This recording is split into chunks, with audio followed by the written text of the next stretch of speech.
There's a picture on that board over there, which we'll have a look at in a minute, that was taken from the point we're standing in now, of ANZAC Cove, roughly in the middle of the campaign, and towards the end of it. I remember looking at that picture years ago when I was still a kid, younger than you guys, and I always wished one day I could get to this point and have a look and see what it was like, and I'm here now, and of course it's totally different. It was 100 years ago. This beach was bustling. There were Australian, New Zealand, British soldiers carrying in supplies. There would have been big piles of wooden crates that had material and ammunition and everything that was brought from the ships that were off the side all through the 8 months of the campaign.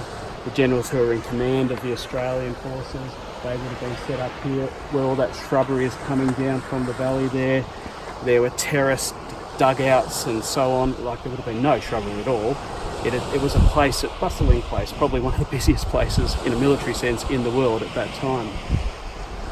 On April 25th at 4:30 in the morning, that point over there, Ari Banu, is where 4 battalions of the Australian 3rd Brigade, Queensland Battalion, Western Australian Battalion, South Australian Battalion I think, and one other I think maybe a New South Wales Battalion. The 3rd Brigade was known as the All Australian Brigade, the one brigade that had people from nearly all of Australia.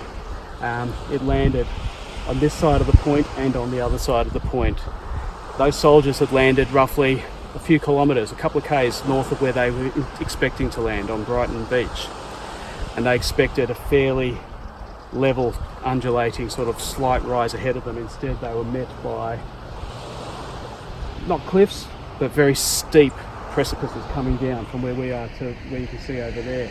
Even though the road has cut away part of the hill there, you can see that if you draw an imaginary line, you can see how steep that hill would have been that those soldiers landed on in the morning of the 25th of April. They were confused. They expected reasonably undulating terrain in front of them. Instead, in the dark, there was a cliff, a virtual cliff. The soldiers knew that they had to get inland. They knew that the aim was a first ridge, a second ridge, a third ridge. They knew that that was what was ahead of them. Some realised that the high ground would be valuable to them, and different groups of soldiers in the night headed forward. There was a small platoon of Turkish troops up the top of that hill. There was some firing when the boats landed.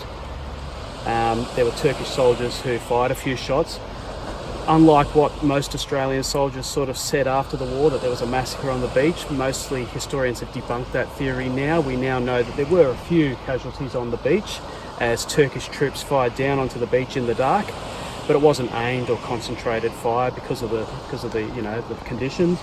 Most of those Turkish soldiers retreated up into the high ground, where eventually they met the main body of their forces later on. And we'll go up there in a moment and have a look at those areas. The Australian soldiers and the New Zealand soldiers eventually, who were later that morning, scrambled inland. Unfortunately, they were inexperienced soldiers.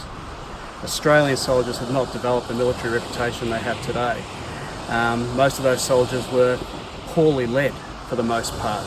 Some lieutenants here and there, a corporal, a sergeant maybe, thought about things in a military sense and take a group of soldiers up to a piece of high ground or to a prominent position. But a lot of those small groups were eventually wiped out during the day. In fact, most of the Australian and New Zealand casualties of that day occurred inland, a few hundred metres inland on those small hills here and there, where small groups, tiny groups of Australian soldiers eventually held ground but eventually wiped out. Some soldiers, wounded or even perhaps just confused about what to do, by the end of the day would have come back down to the beach here. And there are reports of a lot of soldiers who are unwounded, who just, what we call in military terms, stragglers. They just made it back down to the beach, lost their units. Eventually they were parcelled out and sent back into the front lines. Overall,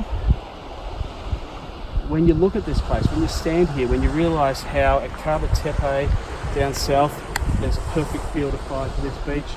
When you look at the land over there, what would eventually become the Suvla battlefield, there's more fire back down on this beach. This entire beach was under fire for the next 8 months.